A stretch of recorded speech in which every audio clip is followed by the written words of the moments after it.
ভৌগোলিক কারণে শীতের প্রকোপ বাড়ার সাথে সাথে বায়ু দূষণ দেখা দেয়, কিন্তু এবছর শীতের আগেই বায়ু দূষণ বেড়ে গেছে।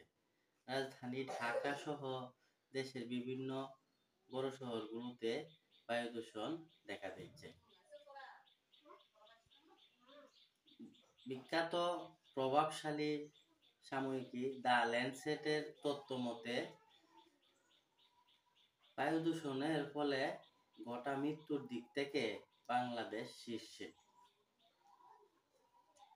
জাতিসংঘের তথ্য মতে প্রতি 10 জনের মধ্যে 9 জনই বায়ু দূষণের কারণে মৃত্যুর ঝুঁকিতে রয়েছে। আরেকটি তথ্য মতে 22 কোটি শিশু দক্ষিণ এশিয়ার মধ্যে বায়ু দূষিত এলাকায় বসবাস করছে। ওয়ার্ল্ড হেলথ অর্গানাইজেশন WHO এর মতে 21% শিশু pneumonia, 20% stroke, 19% COPD chronic obstructive pulmonary disease, 33% হৃদরোগ, 7% ফুসফুসের ঝুঁকিতে আছে, ফুসফুসের রোগের ঝুঁকিতে আছে, ক্যান্সারের ঝুঁকিতে আছে এই বায়ু দূষণের ফলে।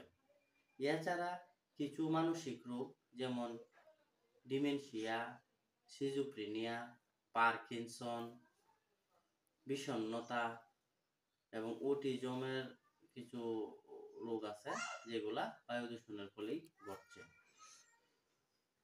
বায়ুতে আছে বেশ কিছু বস্তু কণা যেমন সীসা, বেনজিন। এছাড়াও আছে কিছু রাসায়নিক উপাদান যেগুলো খুব ক্ষতির কারণ হয়ে দাঁড়ায়। Particulate matter, nitrous oxide, carbon monoxide, carbon dioxide, এরপরে ওজন ইত্যাদি খুবই ঝুঁকির জন্য, মানুষের স্বাস্থ্যের জন্য খুবই ঝুঁকিতে আছে এগুলো উপাদান। তাই আসুন আমরা বায়ু দূষণ থেকে নিজেকে এবং আশপাশের মানুষকে রক্ষা করার জন্য উদ্যোগ গ্রহণ করি, দেশকে সবুজায়ন করে গড়ে তুলি।